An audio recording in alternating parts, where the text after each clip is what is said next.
27 years నా income కూడా 1 lakh ఉంటుంది సార్ పర్ మంత్. 20 years నుంచి మా అబ్బాయి వచ్చేసి కిరణ్ సార్ ఆయన చేసుకుంటూ నేను పార్ట్ టైం చేసుకుంటాను సార్. పార్ట్ టైం చేసుకుంటూ సిల్వర్ డైరెక్ట్ ఐదు ఎక్కువ మాట్లాడలేదు సార్. ఇప్పుడు ఇదే ఫస్ట్ ఉంది. నా లోయెస్ట్ చెక్ 155 రూపాయలు, హైయెస్ట్ 26,570.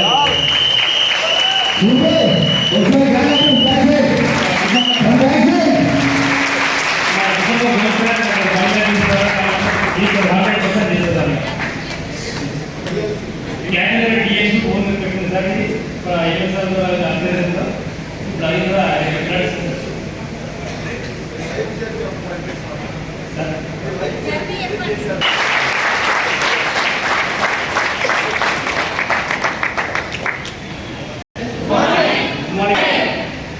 ఫస్ట్ నేను ఆర్ఐపీ డాక్టర్ సార్. గట్టిగా మాట్లాడు. ఫస్ట్ నేను మధ్యలో ఆర్ఐపీ డాక్టర్. ఏజ్ చెప్పు ఫస్ట్ చెప్తావు.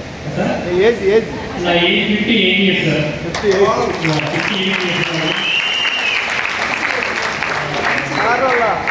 మన ఇల్లు ఎంత అమ్ముతుంది కాస్ట్? 1,50,00,000 సార్. మంచిర్యాలలో పిల్లలు కూడా ముగ్గురు ఎడ్యుకేటెడ్, ముగ్గురు జాబ్ ఇస్తారు. పెద్ద అమ్మాయి ఎంఎస్సీ బీఈడి సార్. రెండో బొమ్మ BEd Hyderabad job software job చేస్తుంది. ఈ సంవత్సరానికి 15 లక్షలు రావాలి. రెండో బాబు కూడా 80,000. అది ఇన్స్పెక్ట్ కూడా మనకు సొంత క్యాటరింగ్ వెస్టేజ్ షాప్ పెట్టింది సార్. ఇప్పుడు వెస్టేజ్ నడుస్తున్నాం బాగా నడుస్తుంది.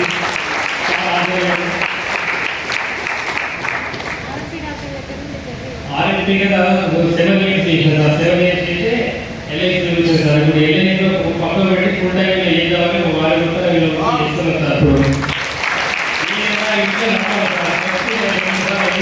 మీటింగ్ వచ్చింది సార్. మీటింగ్ ఉన్న తర్వాత సామాన్ తీసుకున్నాను సార్. ఇలా తీసుకోవాలి. సామాన్ తీసుకొని 3,000 సామాన్ తీసుకొని ఇంకా వెళ్తే వీళ్ళేంటంటే ఆ సామాన్ తీసి బయటపడి సార్. ఇంకా సంఖ్యలో పక్కన పెట్టాను సార్. పక్కన పెట్టి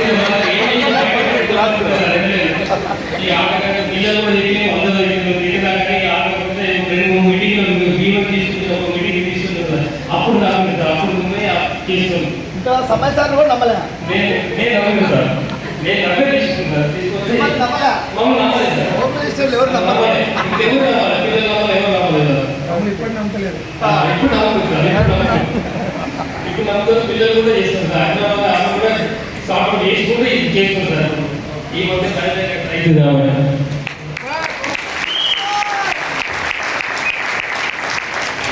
సార్ చెప్పింది అంత బాగా కష్టం అంటే బాగా కష్టం. చిన్నప్పటి నుంచి బాగా కష్టం.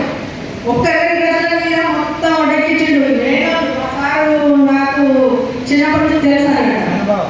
మేడబా మా అత్త అయితే అది మా మామయ్య ఏం పని చేయడు, రూపాయి పని చేయడు.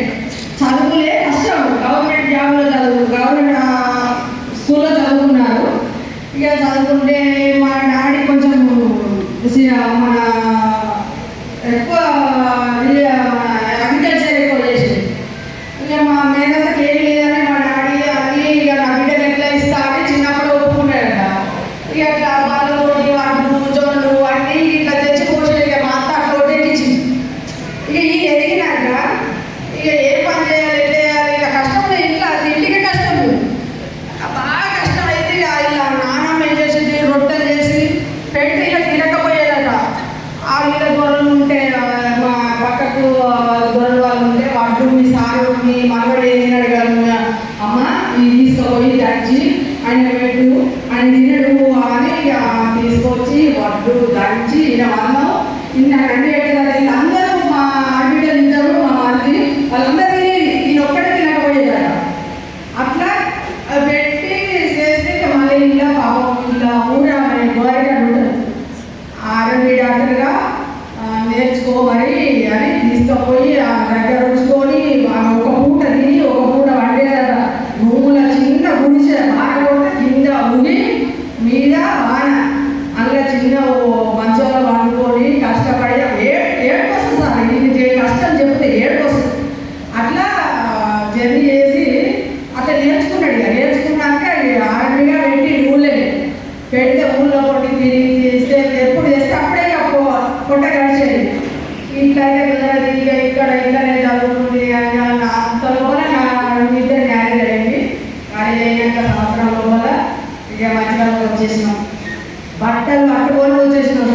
మంచిర్యాలకి ఒక్క 200 300 బతికిన కిరాయితో సహా అలా మన డాక్టర్ దగ్గర నుండి నేర్చుకొని ఇక మళ్ళీ వేరే సపరేట్గా ఆ కంపెనీ పెట్టుకున్నాం. 5 సంవత్సరాలు చేసినాక వీళ్ళు ఏం చేస్తాం ఇలా ఇక అప్లై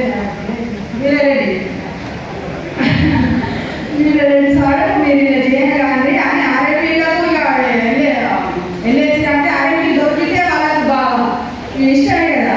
ఇక ఇలా చేయాలి సాగు చేయాలి అంటే నేను చేయగలను, నేను చేయగా నేను చేయ 2 రోజులు తిరుగుతాడు, నేను ఓన్ అన్నాడు. అంటే పోకుంటే ఎంత సార్ ఏదైనా చేసుకునేనే కదా నేనంటే అదే ఓన్ సరే.